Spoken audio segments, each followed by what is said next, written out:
Greetings, everyone. I am Pete Pardo from Sea of Tranquility. Welcome to pick number eight of my favorite 31 keyboard players of all time.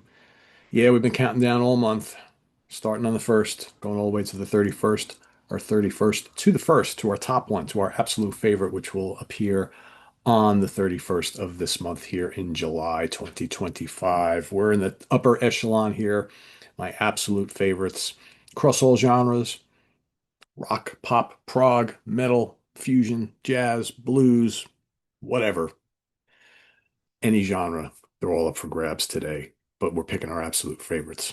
So today for my pick number eight, this is a guy, I mean, you talk about a guy who like played everything. He was in a pretty prominent progressive rock band throughout the 70s. It's been very quiet in more recent years. But just to give you an idea, I picked out one of the albums and all the instruments that he played on this one album, which I'm going to pick in my list here. Hammond organ, grand piano, Fender Rhodes electric piano, Mellotron, mini Moog, Moog modulator, clavinet, Baldwin Spinet electric harpsichord, vibraphone, bongos, cello, triangle, and he sings a little bit too. Let me bring to the stage the one, the only, from Gentle Giant, Kerry Minnear. Yes, indeed. An amazing, amazing musician. One of the driving forces in the music of Gentle Giant, of course, one of the unsung progressive rock bands from the 70s from the UK. Never really among that upper echelon of bands, alongside Yes and Genesis and Jethro Tull and whatnot, King Crimson and all, but probably sits right underneath there. I would say like Gentle Giant and like Vandegraaff Generator and Camel are probably like right beneath those the big four, the big five, however you want to look at it, right? And everybody in this band were absolute virtuosos, but you'd listen to the music of this band throughout all their classic albums. I mean, the one thing that always for me just kind of really holds everything together is this guy right here. Amidst all the other great players like Gary Green and the Shulman brothers and John Weathers and you know, amazing, like I said, amazing musicians. But Kerry, who adds all that kind of like classical feel to a lot of their songs and the Baroque stuff and rock firepower. I mean, a little bit of everything, a little bit of jazz, a little bit of blues, right? He can do it all in his playing. Just absolutely amazing. All the different textures and sounds and solos and things across all the instruments, like I mentioned before, and others, right? But I just picked one album right there. So yeah, he's my pick for today. But let's talk about my favorite albums featuring his playing. So this was difficult because I really could have picked any of the classic Gentle Giant albums. Could have picked any of them. They're all worthy. They all feature amazing playing from him. But I had to pick three, so I went with three. So let's start with Three Friends, which arguably is my favorite Gentle Giant album. It's the first one I ever heard. It goes back and forth between this and another one and another one and another one. There's like five Gentle Giant albums for me that could vie for my number one favorite at any given time, but I always kind of lean on this one. And again, the list of keyboards and instruments that I mentioned before, that's from this album. And you look at every one of them, there's different and more, right? But yeah, Prologue, School Days, Working All Days, Peel the Paint, right? Just so good. Mr. Class and Quality and the title track, Three Friends. Great organ work on this album, haunting organ work. And nice early use of the Moog too, which is really good. But I love when he drops in the xylophone, right? The vibes and things like that. It's just so good, and he's amazing on the clavinet, which we'll talk about in just a minute. So next up, I decided to go with Octopus. I mean, these two make such a one-two punch, right? They released in succession, both in the same year. I mean, the advent of Panurge is just a classic example of the uniqueness of this band's music, and Kerry is his stamp is all over this song. Rackets are Troubadour, Cry for Everyone, Knots. I mean, the whole like kind of Knots suite is so good. Boys in the Man. It's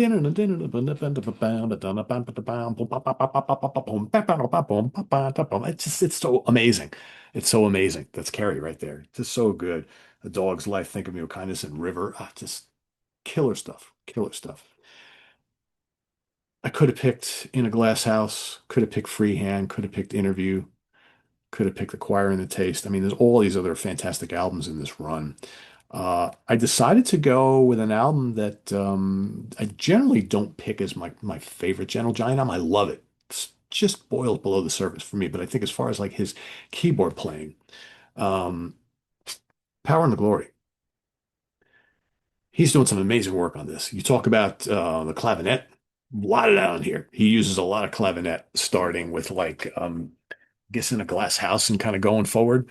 A lot of it on here, which adds that kind of like funky feel to some of these songs, right? But like Proclamation, So Sincere. I mean, the vocal interplay in that is just crazy. You know, playing the game, Cogs and Cogs. There's a great example of him doing all sorts of cool stuff and just the complexity of the lines, of the melodies, amazing.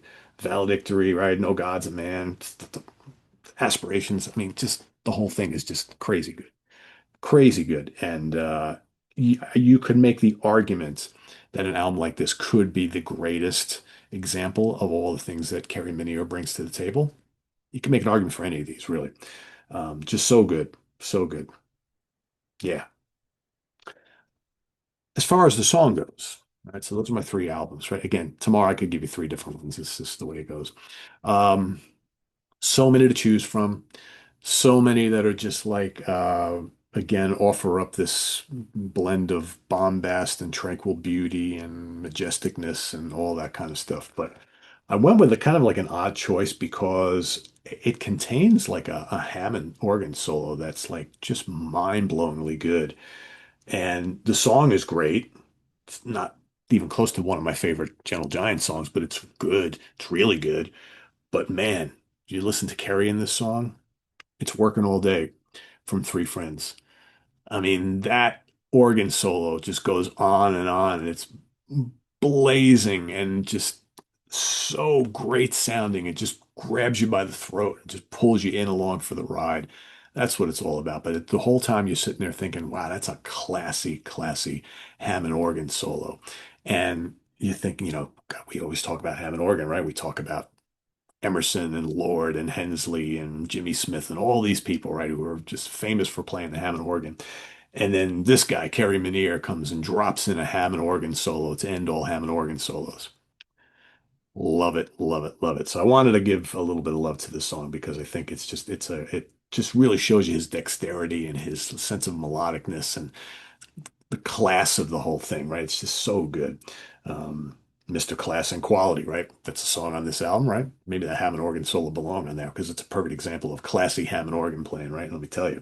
So yeah, so that's my pick for favorite song featuring his keyboard skills, working all day from Three Friends, and then my three favorite albums featuring his keyboard work: Three Friends, Octopus, and The Power and the Glory. But man, like I said, insert In a Glass House, insert Freehand Interview, Acquiring the Taste, the first album, whatever. Kerry Minnear, an absolute genius on these Gentle Giant albums, and I think someone who deserves to be looked at, thought of, and remember, he's no longer with us. He's still with us now, but remember, he's one of the great keyboard players of all time because he absolutely is. Um, Really good cello player too. These guys in the band could play everything, right? That's the crazy thing about Gentle Giant. So great. So yeah, that's my pick for today. Kerry Minnear, pick number 8. We'll see you tomorrow for number 7. Visit us on the web at www.seatranquility.org. We're on Facebook, we're on YouTube and Instagram all the damn time. Please subscribe if you haven't already and click on that notification bell so you get alerted of all of our content as a post. And please do hit the like button before you leave. Also down below, we got the links to our Ko-Fi page for channel donations, our merch page, our Cameo page, and the Sea Tranquility membership options all down below. Thanks in advance for all your support, folks. It's greatly appreciated, and we'll see you soon here with more stuff. What do we got? Tune in tonight. Myself and Martin Popoff will be guesting on Guitar Hack. So that's we got a cool show, a little album wars type thing happening on Guitar Hack tonight. So that's 8 p.m. Eastern Standard Time. I need to send out the link to that. I'll put it here on the channel and on the Facebook page as well. Coming up tomorrow, we've got live album Love with Rick Labonte and myself. We'll be looking at some of our favorite live albums from bands and artists that start with the letter B. That's coming up tomorrow morning. We got the professor's picks tomorrow. We've got later on today, I'll be interviewing King Crimson member and solo artist Jocko Joksic, right? Talking about his new solo record, so on Inside Out Music. So that's coming up today. We've got Saturday is the UK Connection, talking about bands in our collection where we have a lot of stuff from. Why do we have so many things from this band, right? maybe because we really love them, but studio albums, live albums, compilations, box sets, 45s, this, that, and the other thing, right? We got tons of stuff from these bands. We're going to talk about who those bands are on Saturday, and on Sunday, I will be ranking the albums of Ark, short catalog, great Norwegian progressive metal band. Only two albums, but I'm going to talk in depth about those. And yeah, so that's what's coming up over the next couple of days. Thanks for watching, everybody. I am Pete Pardo. We'll see you real soon here with more stuff. It's bright and early. It's really early this morning. I have to go drop my car off to get an oil change and have one of my tires looked at. And it's a local shop about 2 miles from my house. So, but it's so early and I have to drop it off early. So that's why I'm dressed like I'm getting ready to go running or something, because I'm actually going to drop it off and then I'm going to walk home, get a nice early morning brisk walk. Get a little exercise first thing in the morning before my day starts, right? So take advantage of that so I don't wake anybody else up. That's how it goes. Anyway, so we'll see you soon here with more stuff. I'm Pete Pardo. Thanks for watching, everybody. Take care. Bye-bye.